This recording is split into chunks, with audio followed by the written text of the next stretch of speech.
ये पुष्पा गुप्ता के नाम से बच्चे कौन था? अपनी वीडियो ऑन कर लीजिए 9th क्लास सभी बच्चे प्लीज। हाँ जी, वीडियो ऑन करके रखनी है। नैना, मोहित, हिमांशी, दया, उद्धव, प्रीति पंजा। बुड्ढे को अब रोटी की कोई जरूरत नहीं रह गई थी। माटी वाली के पांवों की आहट सुनकर हमेशा की तरह आज वह चौंका नहीं। क्यों नहीं चौंका? वो इसलिए नहीं चौंका क्योंकि क्योंकि उसने अपनी नजरें उसकी ओर भी नहीं घुमाई। जब भी वो माटी वाले घर पहुंचती तो नैना वीडियो ऑन कीजिए, मोहित, मानसी, जब भी वो अपनी खुशप्रीत वीडियो ऑन कीजिए, जब भी वो घर जाती माटी वाली तो जो उसका बूढ़ा था वो उसकी ओर आंखें घुमाकर देखता था और जो है उसकी आहट सुनकर वे चौंक जाता था। लेकिन आज वह ना तो चौंका और ना ही उसने ना तो वो आज चौंका, ना ही उसने अपनी नजरें घुमाई। ठीक है। घबराई हुई माटी वाली ने उसे छू कर देखा। उसे जब छू कर देखा वह अपनी माटी को छोड़कर जा चुका था, मतलब उसकी मृत्यु हो चुकी थी। टिहरी बांध पुनर्वास के साहब कौन? टिहरी बांध जो बन रहा था उसके जो साहब थे वे उससे पूछा वह रहती कहाँ है? तुम तहसील से अपने घर का प्रमाण पत्र ले आना। अब वो उससे पूछते हैं क्योंकि वहां पर सारे घर तोड़ दिए गए हैं, बांध बनाना है टिहरी में, तो सारे घर टूट गए हैं वहां पर। तो अब वो उनको पुनर्वास कहीं दूसरी जगह पे शिफ्ट कर रही है उन लोगों को, उनको वहां पर उनके घर बनाकर रहने की जगह दे रही है। उससे पूछते हैं कि बताओ वह कहाँ रहती है? तो उन लोगों को घर मिलेंगे जिनके पास प्रमाण पत्र होगा अपने होने का। ठीक है, अपने होने का प्रमाण पत्र मतलब आईडी कार्ड हो या उसका जन्म प्रमाण पत्र हो, तो उनको मिलेगा वो घर। तो मेरी जिंदगी, अब वो क्या कहती है, मेरी जिंदगी तो इस शहर के तमाम घरों में माटी देते हुए गुजर गई साहब। मतलब मैं तो यहाँ पर हमेशा माटी ढोती रही, सारी जिंदगी उसने माटी ढोई है। तो मेरे को इसका मतलब था कि उसको तो शहर का बच्चा बच्चा जानता है। ठीक है, माटी कहाँ से लाती हो? उन्हें पूछा माटी कहाँ से लाती हो? उसने बोला माटा खान से। तो वो कहते हैं कि माटा खान तुम्हारे नाम चढ़ी है क्या? माटा खान तुम्हारे नाम चढ़ी हुई है, मतलब तुम्हारे नाम पर है? अगर है तो हम तेरा नाम लिख देते हैं। माटा खान तो मेरी रोजी है साहब। माटा खान मतलब वहां से मिट्टी ला करके मैं बेचती हूँ और उसी रोजी रोटी उसी कमाई से रोजी से मेरा घर चलता है। बुढ़िया हमें जमीन का कागज चाहिए, उस साहब ने कहा। रोजी का नहीं, तुम्हारी रोजी का नहीं, हमें कागज चाहिए, हमें तो उस जमीन का कागज चाहिए जहां पर ये माटा खान है। अब वो कहते हैं बांध बनने के बाद मैं क्या खाऊंगी? अगर बांध बन गया, माटा खान है जो खत्म हो गई, तो मैं क्या खाऊंगी, कहाँ से अपना गुजारा करूंगी? इस बात का फैसला तो हम नहीं कर सकते, यह बात तो तुझे खुद ही तय करनी पड़ेगी। टिहरी बांध की 2 सुरंगों को बंद कर दिया गया है। शहर में पानी भरने लगा है। शहर में आपाधापी मची है, मतलब भाग दौड़ मची है। शहरवासी अपने घरों को छोड़कर वहां से भागने लगे हैं। पानी भर जाने से सबसे पहले कुल शमशान घाट डूब गई। सबसे पहले क्या हो गया? शमशान घाट वाली जो साइड थी वो डूब गई। माटी वाली अब अपनी झोपड़ी के बाहर बैठी है क्योंकि उसकी झोपड़ी भी टूट चुकी है पानी के बहाव में। तो गांव के हराने जाने वाले से एक ही बात कहती जा रही है, गरीब आदमी का शमशान नहीं उजड़ना चाहिए। वो कहती है कि गरीब आदमी जहां पर वो जन्मा वहीं पर उसकी मृत्यु होनी चाहिए। अगर उसके लिए मरने के लिए भी वहां जगह नहीं है तो उसकी जिंदगी किस काम की? मतलब कि गरीब आदमी का शमशान नहीं उजड़ना चाहिए। गरीब आदमी बेचारा अपनी घर बार को छोड़ करके, झोपड़ी को छोड़ करके कहाँ जाएगा, कहाँ रहेगा जा करके? अब सरकार ने बांध बना दिए। अब ऐसे लोग जो माटी वाली जैसे हैं वो अपने जो है उनके पास कौन से प्रमाण पत्र होते हैं? उनको तो अपने 2 व्यक्ति की रोजी रोटी कमानी होती है। अगर वो अपने 2 वक्त की रोजी रोटी नहीं कमाएंगे तो क्या नाम है, कहाँ से खाएंगे? अब वो कागज बनाने उनको कुछ पता ही नहीं होता। कि कौन से कागज चाहिए, कौन सा प्रमाण पत्र, कौन सा जो है आईडी प्रूफ चाहिए। ये तो उनके काम है जिनके पास अपनी रोजी रोटी के साधन है, ठीक है, वो तो ये कामों के बारे में सोच सकते हैं। अब जिनके पास कोई साधन ही नहीं है, मतलब कि पूरा दिन कमाना और फिर 2 रोटी खाना, तो ऐसे लोगों का वो कहती है गरीब आदमी का शमशान नहीं उजड़ना चाहिए। ठीक है, अब आपको समझ आ गया चैप्टर सारा। अब इसके आगे प्रश्न उत्तर है वो हमने करने हैं कृतिका के। ठीक है, इसका पहला प्रश्न है, शहरवासी सिर्फ माटी वाले को नहीं उसके कंटर को भी अच्छी तरह पहचानते हैं। आपकी समझ से वे कौन से कारण रहे होंगे जिनके रहते माटी वाली को सब पहचानते थे। शहरवासी माटी वाली को भी जानते थे, उसके कंटर को भी जानते थे। अब कौन से कारण थे जिसके कारण वो जिनकी कारण माटी वाली जिसके कारण माटी वाली को सब जानते थे। अब हम इसके प्रश्न उत्तर करेंगे। ये आपको मैं पीडीएफ भेज दूंगी, आपने पीडीएफ में से ये सारे प्रश्न उत्तर करने हैं। अब हम इनको डिस्कस करेंगे। ठीक है, अब कहानी आपको समझ आ गई है सारी? हाँ जी बोलिए, कहानी समझ आ गई सब बच्चों को? स्टोरी पता लगी क्या है? Yes ma'am. कोई है ऐसा जिसको नहीं पता चली? कोई ऐसा बच्चा जिनको नहीं समझ आई? तो मैं दोबारा बता देती हूँ अगर किसी को दोबारा कुछ पूछना है तो। हाँ जी बोलिए। माटी वाली की कहानी है इसमें। जो माटी वाली है वो मिट्टी बेचने का काम करती है। ठीक है, मिट्टी बेचने का काम करती है, वो घर घर जा करके मिट्टी बेचती है।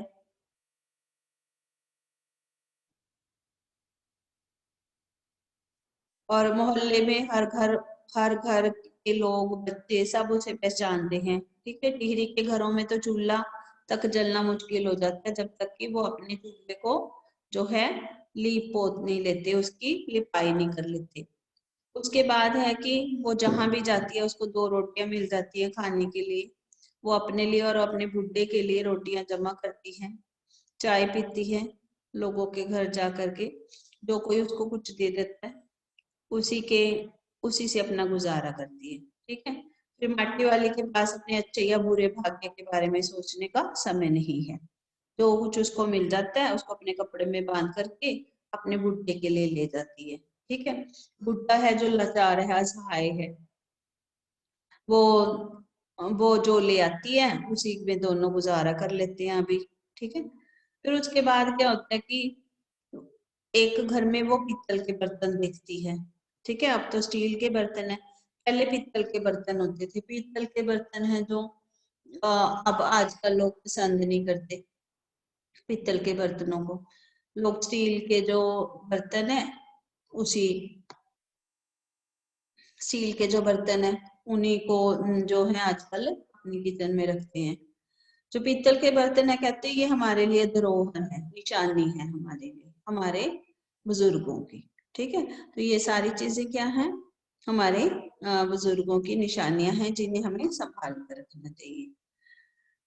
वो अब वो कहती है कि जमीन जायदाद के मालिक हैं जो, उनके लिए तो कोई ना कोई ठिकाना है, लेकिन मेरे जैसी के लिए तो कोई ठिकाना भी नहीं है। एक झोंपड़ी है और माटा खान से मिट्टी ले आती है, उसी उसी से वो दोनों गुजारा करते हैं। ठीक है, एक दिन वो अपने घर जाती है, वहां पर देखती है कि उसके पास तो कुछ भी मतलब वो सोचती है कि मेरे पास तो कुछ भी नहीं, जमीन का एक टुकड़ा भी नहीं जिससे वह गुजारा करती है। वह भी एक ठाकुर की जमीन पर उसने एक झोंपड़ी डाल रखी है।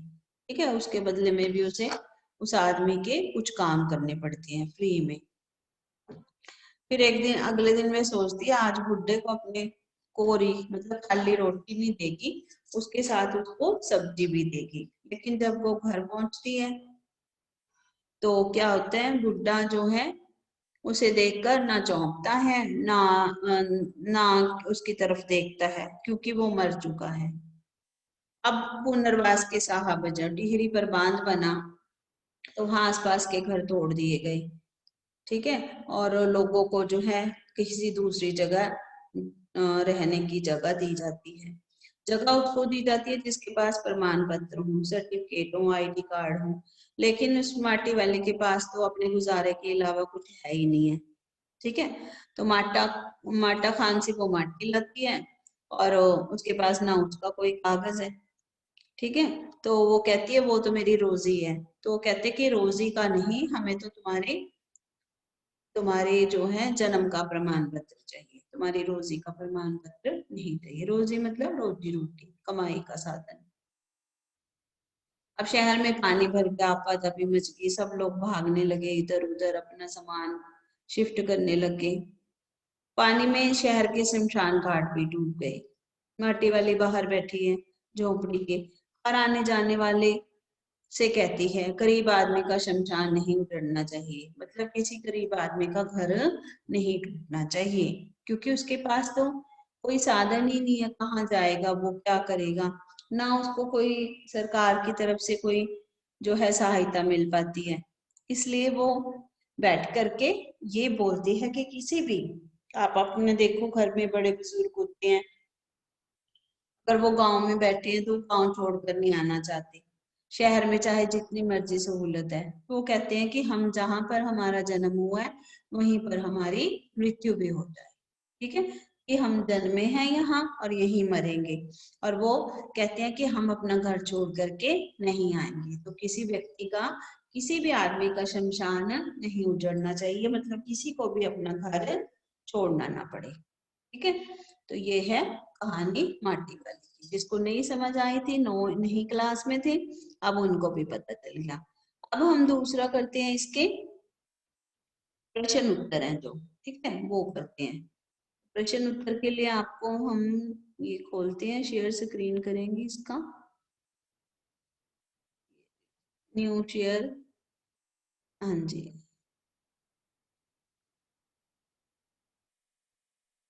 जी आपको स्क्रीन शो हो रही है बेटे सबको, प्रश्न उत्तर की? बोलिए। Yes ma'am. जी सबको दिखने हैं, दिख रहे हैं ये प्रश्न उत्तर?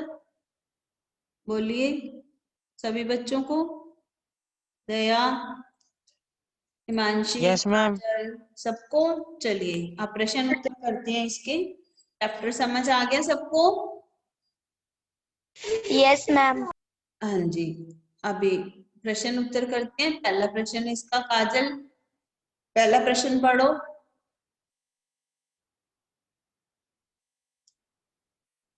काजल। Yes ma'am. काजल पहला प्रश्न पढ़िए। Okay ma'am. हाँ जी, यहाँ से। शहरवासी सिर्फ माटी वाली को नहीं, उसके कंटर को भी अच्छी तरह पहचानते हैं। हाँ आपकी समझ से वह कौन से कारण रहे होंगे जी। जिनके रहते माटी वाली को सब पहचानते थे? हम्म, उत्तर, शहरवासी माटी वाली तथा उसके कनस्तर को इसलिए जानते होंगे क्योंकि पूरे टिहरी शहर में केवल वही अकेली माटी वाली थी। कनस्तर के द्वारा ही वह माटा खान के शहर तक मिट्टी पहुंचाती थी। उसका कोई प्रतियोगी नहीं था। माटी वाली की लाल मिट्टी हर घर की आवश्यकता थी, जिससे चूल्हे, चौके और घरों की दीवारों की पुताई की जाती थी। इसके बिना किसी का काम नहीं चलता था, इसलिए सभी उसे जानते थे तथा उसके ग्राहक थे। वहां आने वाले नए किराएदार उससे परिचित हो जाते थे। वह पिछले कई वर्षों से शहर की सेवा कर रही थी। साथ ही माटी वाली एक हंसमुख स्वभाव वाली मिलनसार महिला थी, जिसके कारण स्वाभाविक रूप से सभी लोग उसे जानते थे। हाँ जी, शहरवासी क्या थे? माटी वाली को और उसके कनस्तर को। कनस्तर मतलब उस डब्बे को जिसमें वो मिट्टी भर के लाती थी।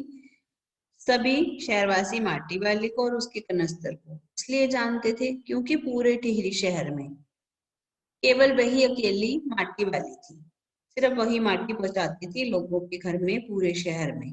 ठीक है, तो कनस्तर के द्वारा ही माटा खान से शहर तक मिट्टी पहुंचाती थी। अपने कनस्तर वो सिर पे रखती थी और मिट्टी लेकर आती थी सिर पर डाल करके। उसका कोई प्रतियोगी नहीं था, मतलब और कोई नहीं था, कंपटीटर नहीं था उसका कोई। माटी वाली की लाल मिट्टी हर घर की आवश्यकता थी, हर घर को जरूरत थी उसकी। जिसे चूल्हे चौके की लिपाई होती थी, घरों की दीवारों की भी लिपाई पुताई की जाती थी। इसके बिना किसी का काम नहीं चलता था, इसलिए सभी उसे जानते थे, उसके ग्राहक बने हुए थे।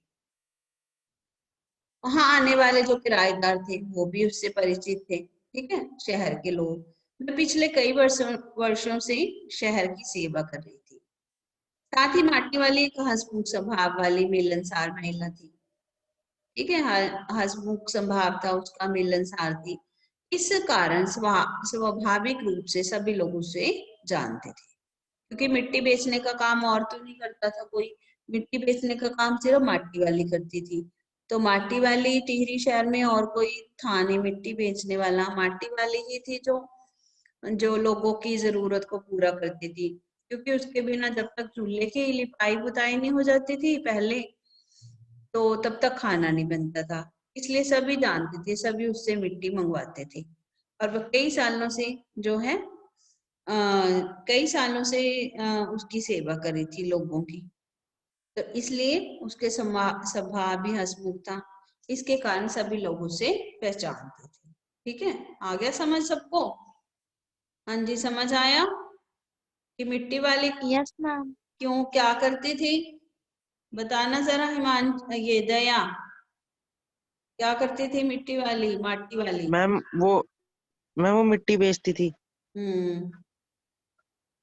और मैम उसी से मैम उसका गुजारा होता था मैम, सारा दिन उसका उसी में निकल जाता था। और मैम उसी के सहारे उसका जीवन चल रहा है। बिल्कुल ठीक है, क्योंकि मिट्टी की जरूरत क्यों पड़ती थी? हाँ जी। कनस्तर बनाने के लिए। हाँ, क्या बनाने के लिए? कनस्तर, कनस्तर तो बर्तन डब वगैरह में। कनस्तर तो उसका डब्बा था जिसमें वो मिट्टी लेकर आती थी, लोहे का डिब्बा। मिट्टी की जरूरत क्यों पड़ती थी? वो चूल्हे चौका बनाने के लिए उसके चूल्हे चौके की और घरों की लिपाई करने के लिए, पुताई करने के लिए।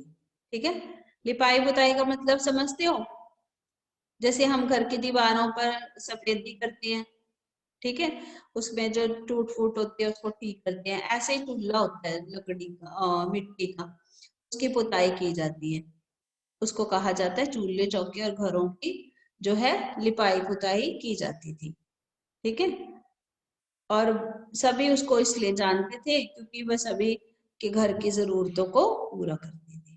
ठीक है, चलिए एक क्वेश्चन और करते हैं, दूसरा पढ़िए। माटी वाली कौन पढ़ेगा? कोई भी, आपने आप बताइए मैम मैं कौन? पढ़ूं? हाँ जी, पढ़िए।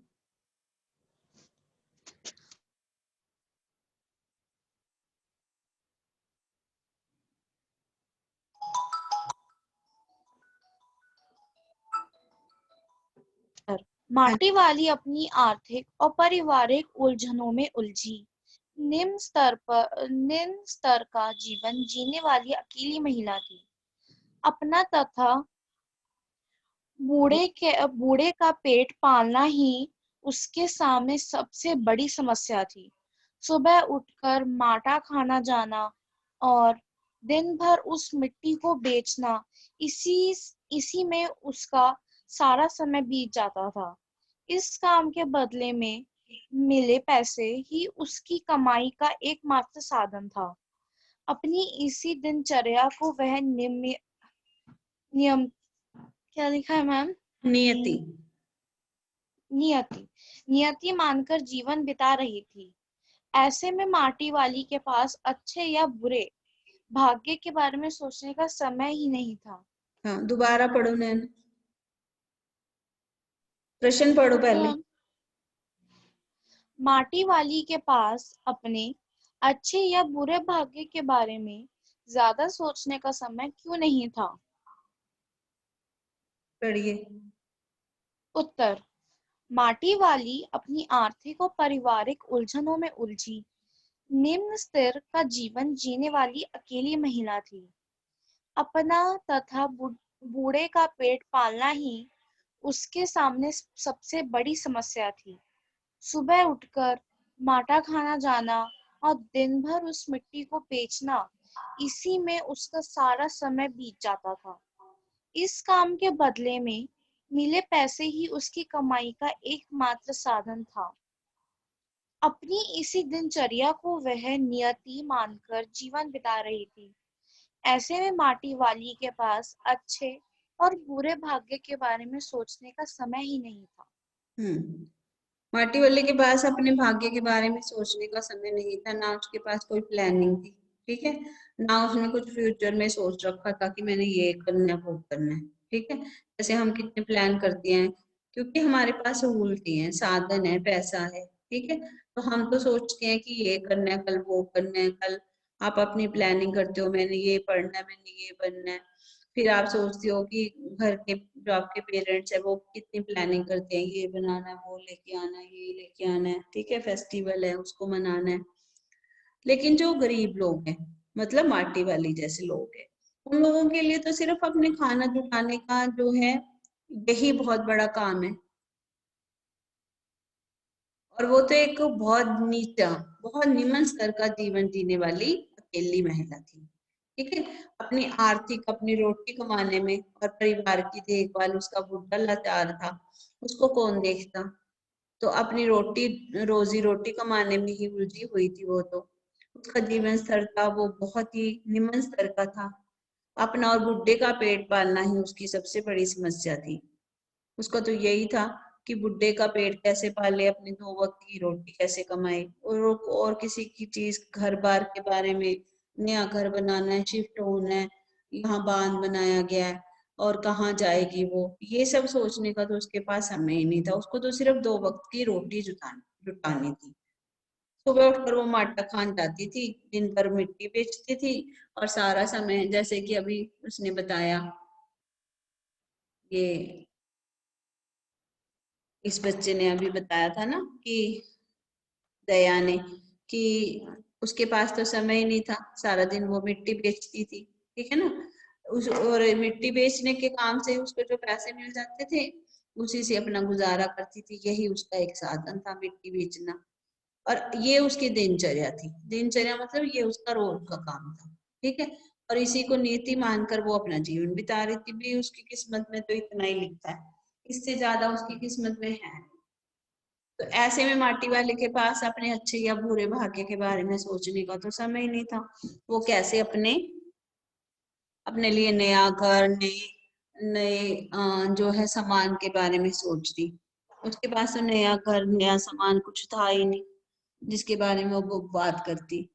ठीक है, तो इसलिए कहा है कि माटी वाले के पास अच्छे या बुरे भाग्य की सोच के बारे में सोचने का समय नहीं था। जब बांध टूट गया, बांध टूटने के बाद भी वो क्या कहते हैं उसको, अपने घर, झोपड़ी टूटने के बांध बन गया जब, और घर टूट गए हैं, तो अपनी झोपड़ी टूटने के बाद भी वो यही बोलती है कि मैं किसी का घर जो है, किसी का शमशान नहीं उजड़ना चाहिए। मतलब जहाँ उसकी जन्म हुआ उस व्यक्ति को नहीं रहना, वही रहना चाहिए, कोई उसका घर ना खराब करे। ठीक है, लेकिन अब उसके बेचारे के पास तो ये सब बातों के लिए समय नहीं है, अपने भाग्य के बारे में सोचने का। चलिए अगला क्वेश्चन पढ़ते हैं। भूख मीठी के भोजन मीठा। पढ़िए नैना। जी मैम।